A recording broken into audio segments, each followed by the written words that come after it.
Bendiciones a todos, Dios los bendiga. Bueno, pues vamos a continuar con el estudio. Prácticamente es una continuación del estudio de ayer. El título de hoy es El amplio trabajo del Espíritu.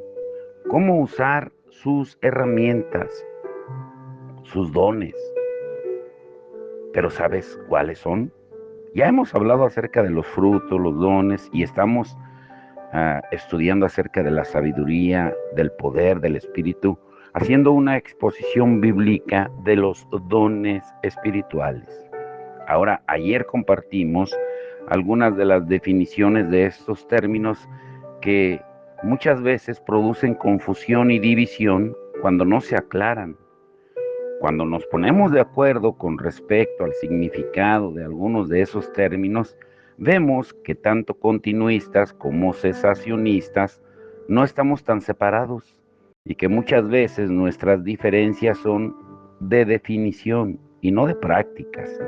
Pero ambos debemos buscar la obra del Espíritu en nuestras vidas de una forma que sea consistente con las enseñanzas del Nuevo Testamento. Hoy vamos a ver varias de esas herramientas que el Espíritu Santo nos da. En primer lugar, la profecía. Esta es una de las palabras que más disputa han traído en el tema de la continuidad de los dones. Y antes de hablar específicamente del término profeta, debemos definir el término profecía, porque nos va a dar la base suficiente para cuando hablemos sobre el profeta. Es importante que podamos considerar diferentes definiciones bíblicas responsables de profeta, porque al entender esas diferentes definiciones, podremos tener un diálogo más entendido sobre estos términos de suma importancia. La profecía en el Antiguo Testamento estaba constituida por los oráculos de Dios que contenían la inerrante palabra de Dios. Un oráculo se define como alguien que da un anuncio divino a través de un medio escogido por el mismo Dios. En ese sentido, la profecía era por completo la palabra de Dios que representaba su autoridad. El Antiguo Testamento fue escrito mayormente por revelaciones proféticas que tienen la autoridad de Dios. Y esa definición del término profecía nos ayuda a entender la razón por la que los hermanos cesacionistas insisten en que no hay más profecía. La profecía del Antiguo Testamento está muchas veces precedida por el término así dice el Señor, dando a entender que las palabras pronunciadas vienen de forma directa e irrevocable de la boca de Dios mismo. Si usamos la definición del término profecía basado en el modelo del Antiguo Testamento, estaremos de acuerdo con que ese tipo de profecía ha cesado, porque el canon ya está cerrado. Cuando digo canon me refiero, por ejemplo, a los 39 libros que componen el Antiguo Testamento y a los 27 libros que componen el Nuevo Testamento. Ayer cometí un error cuando dije que eran 26 libros, pero al parecer no se dieron cuenta o nadie lo captó porque nadie me corrigió. Pero son 27 libros que son del canon del Nuevo Testamento. ¿Qué quiere decir el canon? Que son reconocidos como inspirados por el Espíritu Santo. Ahora, si usamos, vuelvo a repetir, la definición del término profecía basado en el modelo del Antiguo Testamento, estaremos de acuerdo con que ese tipo de profecía ha cesado con así dice el Señor. Por eso, cuando alguien en estos tiempos dice así dice el Señor, lo correcto sería así dice la palabra de Dios, que ya está escrita. Por otro lado, aunque hay diferentes puntos de vista sobre otra definición de profecía que daremos a continuación, es importante señalar que la profecía del Antiguo Testamento difiere de la profecía del Nuevo Testamento. Escuchen, esto es muy importante, porque estamos expuestos hoy a tanta palabra vana de adivinación, de en las redes sociales de predicadores, predicadoras que usan solamente psicología motivacional para uh, ponerle un título de autoridad a lo que ellos dicen. Así te dice el Señor, así me dice el Señor que te diga. Uno de los aspectos más complicados en la interpretación bíblica es establecer los aspectos de continuidad y discontinuidad entre los dos testamentos. Escuchen estos términos. Continuidad se refiere a que siguen y discontinuidad es que ya se terminaron. Por ejemplo, ¿es válido todavía el día de reposo? ¿El sabbat? ¿Podemos marcar o tatuar nuestros cuerpos? ¿Los niños deben participar en los sacramentos como parte del pacto? Todo creyente debe tener un entendimiento de teología bíblica. La teología bíblica se entiende como el estudio de la naturaleza progresiva de la revelación divina dentro de la estructura del canon, como lo acabamos de mencionar. 39 libros del Antiguo Testamento y 27 libros del Nuevo Testamento, que nos ayudarán a desarrollar un marco de interpretación donde se clarifican estos aspectos de continuidad y discontinuidad entre los testamentos. Algunos creyentes se adhieren a la teología del pacto, o sea, mucho acerca del Antiguo Testamento, otros a la nueva teología del Pacto Nuevo, del Nuevo Testamento, otros al dispensacionalismo progresivo. Cada una de estas teologías nos ayuda a ver cómo la Biblia es un solo libro y todo el mensaje está relacionado entre sí, y que aunque en ambos pactos hay una sola promesa de salvación por medio de Jesucristo, en el Antiguo Testamento hay aspectos que son diferentes al Nuevo Testamento. Y todo lo anterior nos lleva a tener una actitud abierta ante la posibilidad de que aunque la palabra profecía sea la misma en ambos testamentos, su operación no es la misma. No debemos olvidar que desde el cierre del Antiguo Testamento hubo un periodo de 400 años de silencio. O sea, cuando tú lees el libro de Malaquías, que es el último libro del Antiguo Testamento, y pasas a San Mateo, que es el primer libro del Nuevo Testamento, hubo un periodo de 400 años de silencio, donde no hubo profetas en ejercicio. Y una nueva era fue iniciada por Juan el Bautista, pero solo para preparar el camino a Jesús, al profeta supremo, el que cumple el oficio de forma perfecta. Él cumple todas las profecías y proclama con fidelidad la verdad que él mismo encarna. En el libro a los Hebreos lo señala con claridad. En Hebreos 1, del 1 al 4, dice: Dios, habiendo hablado mucho tiempo, en muchas ocasiones, de muchas maneras a los padres por los profetas, en estos últimos días nos ha hablado por su Hijo, a quien constituyó heredero de todas las cosas, por medio de quien hizo también el universo. Él es el resplandor de su gloria y la expresión exacta de su naturaleza, y sostiene todas las cosas por la palabra de su poder. Después de llevar a cabo la purificación de los pecados, se sentó a la diestra de la majestad en las alturas, siendo mucho mejor que los ángeles, por cuanto ha heredado un nombre más excelente que ellos. Este pasaje nos muestra que en el pasado Dios habló por medio de profetas que anunciaron la persona y la obra de Cristo. Esta realidad profética fue afirmada por Jesús cuando él mismo dijo en Lucas 24:47, y comenzando por Moisés y continuando con todos los profetas, les explicó lo referente a él en todas las escrituras.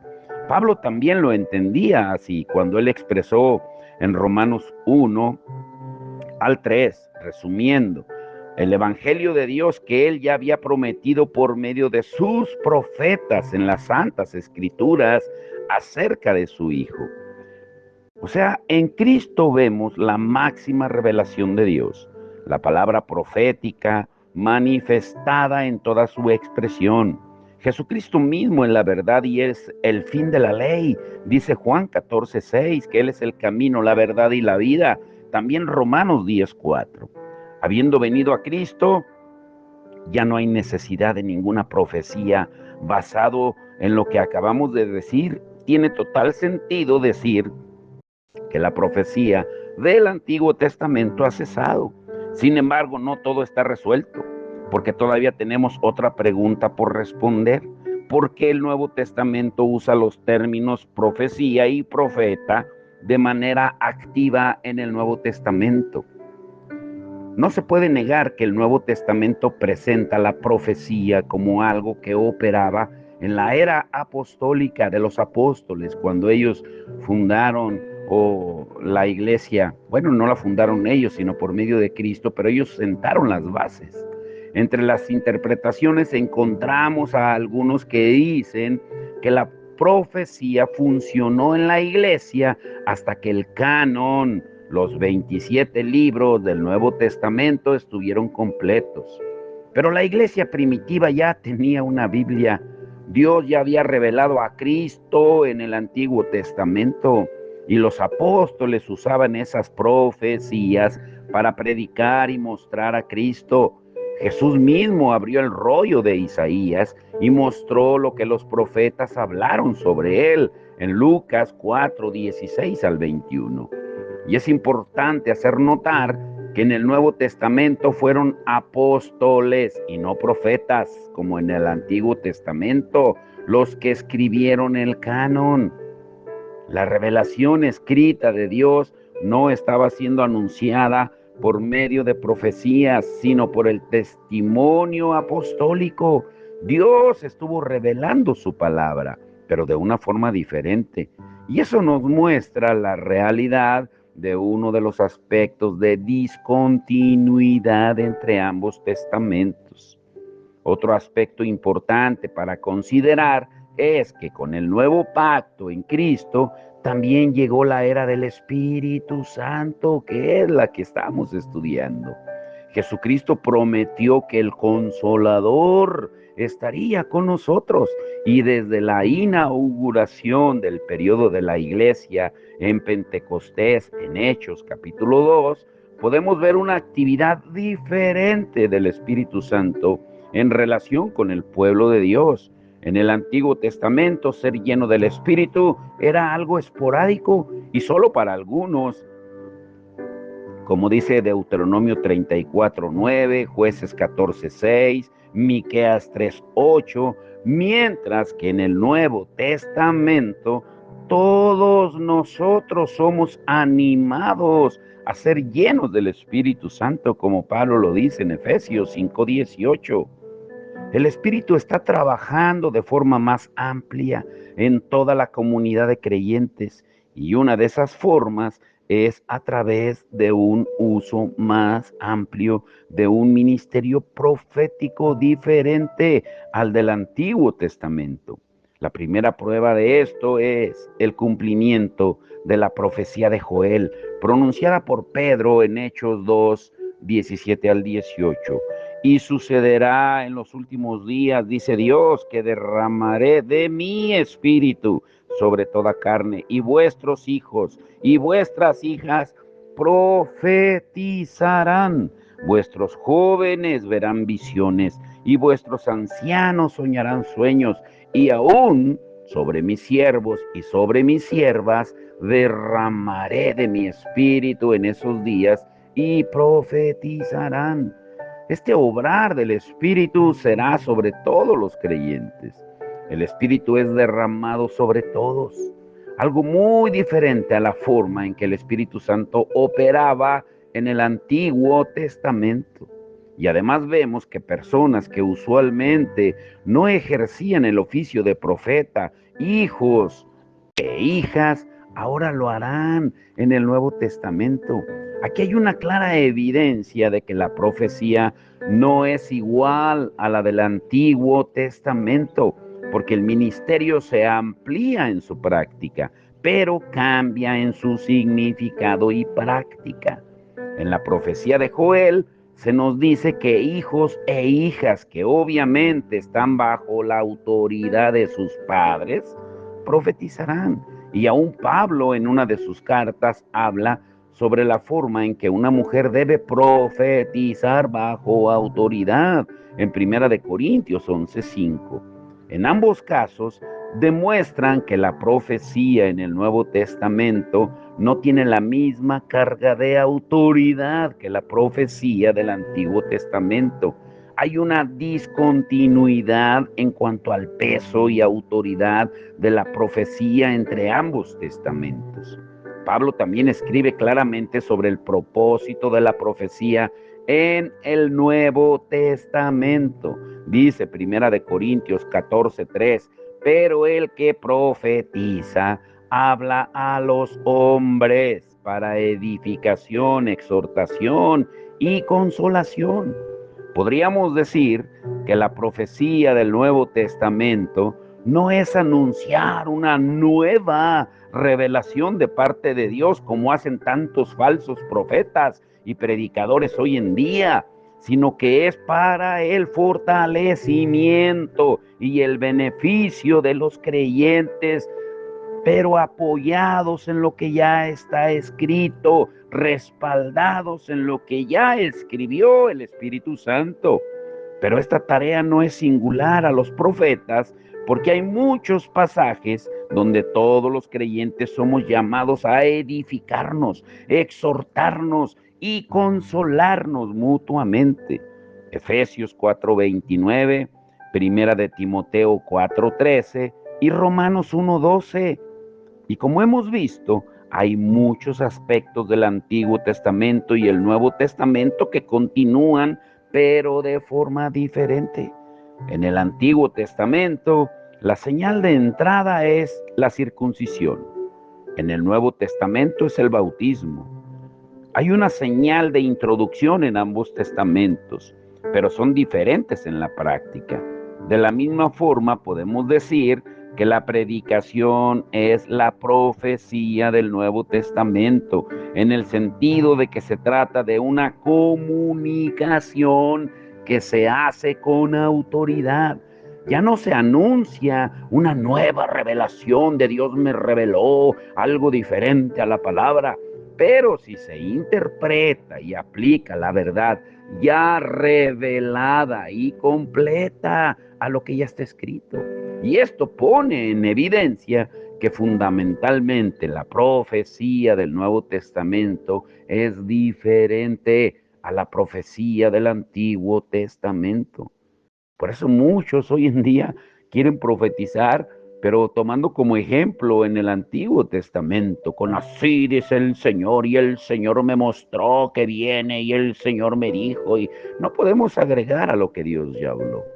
Al llegar a este punto, no creo que tengamos problemas en afirmar que la profecía, tal como se practicaba en el Antiguo Testamento, ha cesado, porque el ministerio profético del Nuevo Testamento no funciona de la misma forma que en el Antiguo Testamento. Por favor, entiendan muy bien esto. Hemos podido llegar a este entendimiento más preciso de dos palabras iguales al estudiar sus definiciones particulares que pueden ser diferentes. Por eso es importante tener definiciones claras cuando estamos hablando de los diferentes términos bíblicos. Yo entiendo que hay carismáticos, recuerden la palabra carisma es dones. Cuando decimos carismáticos nos referimos a alguien que tiene dones, que practican la profecía con la definición de profecía del Antiguo Testamento. Entendemos que esa definición de profecía es contraria a lo que el Nuevo Testamento expresa al afirmar que ese tipo de práctica ha cesado. Por eso, pongan en duda si no está respaldado por la palabra de Dios, cuando alguien dice, así te dice el Señor, y en lugar de guiarte al arrepentimiento, que es la única puerta de acceso a la salvación, siguen apoyando tu pecado en lugar de confrontarte a que te arrepientas. Ahora, aunque ese es otro estudio, ahora basado en el estudio de la palabra de Dios, podríamos definir la profecía del Nuevo Testamento como un mensaje articulado por medio de palabras, a través del cual un hombre o una mujer comparte un mensaje espontáneo, no autoritario, traído por el Espíritu Santo con el fin de edificar, exhortar o consolar a otros creyentes. ¿Qué quiere decir esto? Para entenderlo mejor, que este tipo de mensaje particular solo funciona en los últimos tiempos, la era que corre luego de la muerte y resurrección de nuestro Señor hasta su regreso, como Pablo le dice a los Corintios en 1 Corintios 1, 7 al 8. Este mensaje está sujeto a la autoridad de los líderes de la iglesia y su interpretación debe estar en sumisión y en concordancia, en apoyo con la revelación inerrante, inequívoca de las Escrituras. Como dice Pablo en 1 de Tesalonicenses 5:21, evidenciando que este mensaje no es perfecto ni infalible, porque tanto el emisor como el receptor, tanto el que lo dice como el que lo recibe, pues son pecadores necesitados de la gracia y la dirección del Espíritu Santo. Ese acto no está en el mismo nivel de autoridad que las Escrituras, que fueron verbalmente inspiradas y son así las mismas palabras de Dios. Y hay varios puntos que debemos de aclarar. Escuchen bien, esto es lo importante de hoy. Hay que entender que algunos usan la palabra revelación y no la están usando al nivel de la revelación de las Escrituras. Pero sí que el Espíritu Santo mostró algo en particular a una persona con el propósito de edificar a la iglesia, como dice 1 Corintios 14:30. Ahora, número 2, la profecía del Nuevo Testamento no es autoritativa. Por consiguiente, ningún creyente debe fundamentar ciertas decisiones en sus vidas simplemente basándolas en una supuesta experiencia de recepción de una profecía. Número 3, el objetivo de la profecía incluiría la guía a los creyentes, tal como cuando Pablo fue liderado por visiones o impulsos del Espíritu para tomar decisiones, como él mismo lo dice en Hechos 16, lean el capítulo 16 de Hechos, Hechos 21:4, Primera de Corintios 14, 24 al 25, y número 4, toda profecía bíblica tiene que de alguna forma apuntar finalmente al Evangelio de Cristo, porque el ministerio principal del Espíritu Santo es glorificar a Jesús. Por lo tanto, el mensaje no es simplemente para beneficio personal, como se hace hoy en día, para tener beneficio económico, emocional de la persona a la cual se le dice. Por eso las iglesias están llenas, las mega iglesias, porque se les dice lo que quieren oír. No, es para que Dios sea glorificado y que el oyente crezca en piedad, o para que la misión de la iglesia se cumpla. Pero todo termina en glorificar a Cristo por medio del arrepentimiento. Ahora, la profecía del Nuevo Testamento podría observarse muchas veces en los impulsos que sentimos de compartir un mensaje con otro creyente para su edificación. Podría darse cuando sentimos la necesidad de orar o compartir un pasaje de la Biblia específicamente a alguien que lo necesita en ese preciso momento. Yo sé que muchos cesacionistas están de acuerdo en que los creyentes tenemos estos impulsos que nos mueven a hacer algo particular. La única diferencia es que ellos no le llamarían profecía. Por eso les reitero que es importante saber a qué nos referimos de forma específica cuando decimos de qué se trata la profecía.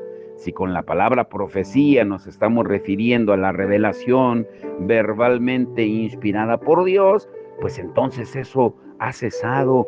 Pero si estamos hablando de la profecía entendida conforme a la definición que hemos mencionado, pues entonces los cesacionistas pueden respirar tranquilos porque no estamos hablando de una nueva inspiración de las Escrituras, agregándole algo. Una vez más, estamos hablando de un acto a través del cual un mensaje espontáneo, sujeto a la autoridad de las Escrituras, es dado a creyentes con el propósito de edificar y consolar. Ahora, el profeta, ay Señor, pongan mucha atención. Los voy a dejar solamente con estas dos herramientas, estas dos definiciones, profecía y profetas. Uy, mañana estará emocionante porque veremos la sanidad del apóstol, las lenguas, más herramientas que tenemos. Veremos el amplio trabajo del Espíritu, de cómo usar las herramientas correctamente. Pero por hoy quédense con esto. El término profeta nos lleva nuevamente a revisar los aspectos de continuidad y discontinuidad de lo que hablamos ahorita. Y no tomaré mucho tiempo aquí, porque como imaginamos, está altamente relacionado con la definición de profecía que acabamos de ver. Lo que sí es evidente es que la profecía del Nuevo Testamento opera de una forma diferente al Antiguo Testamento, y los profetas del Nuevo Testamento no tienen la misma autoridad que los del Antiguo Testamento.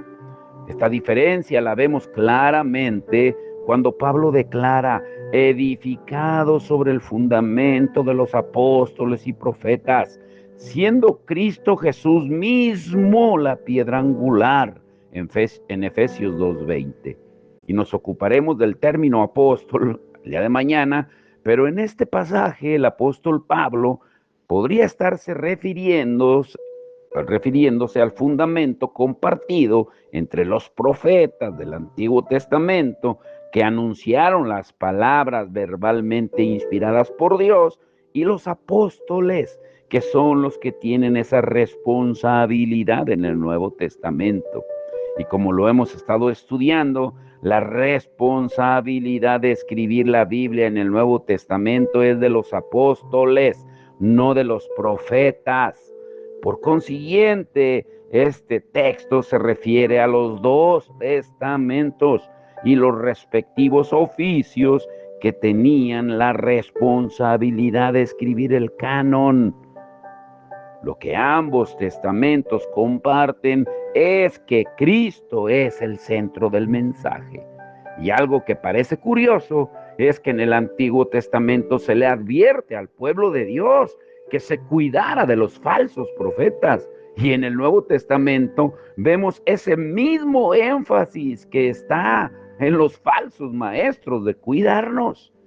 Y esto demostraría que el pueblo de Dios en ambos momentos históricos entendía cuáles eran los oficios que tenían autoridad y cuáles aquellos de los que debían cuidarse para no recibir falsas enseñanzas. Si la profecía hubiera tenido el mismo sentido que en el Antiguo Testamento, pues entonces es muy probable que Pablo hubiera advertido que se cuidaran de los falsos profetas y no hubiera hecho tanto énfasis en los falsos maestros. Ahora, ya no usamos el término profeta en este momento, pero podemos ver cómo hay personas que pueden llegar a usar este término de forma responsable, como dice Primera de Corintios 14:32. Cuando alguien te diga, escucha esto, te dejo con esto.